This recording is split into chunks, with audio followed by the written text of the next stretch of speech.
حضرت ابو ذر غفاری فرماتے تھے مجھے میرے نبی پاک نے 6 باتوں کی وصیت کی تھی۔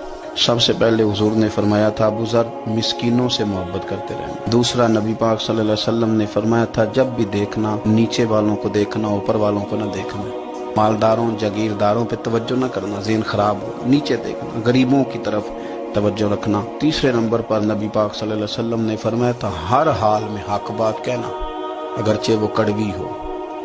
چوتھے نمبر پہ میرے محبوب نے فرمایا تھا اللہ کے معاملے میں کسی کی پرواہ نہ کرنا، کوئی کیا کہتا ہے کہتا رہے، تم رب کے رستے پہ چلتے رہنا، ملامت کی پرواہ نہ کر۔ اور 5ویں نمبر پر میرے نبی پاک نے مجھ سے کہا تھا رشتہ دار تجھ سے تعلق توڑیں بھی نہ تو تو جوڑ کے رکھنا، صلہ رحمی نہ چھوڑنا۔ اور 6 نمبر پر حضور نے فرمایا تھا اللہ کے عرش کے خزانوں میں سے خزانہ ہے لا حول ولا قوت الا باللہ العلی العظیم۔ حضور نے فرمایا اسے پڑھتے رہنا، اسے کبھی نہ چھوڑنا۔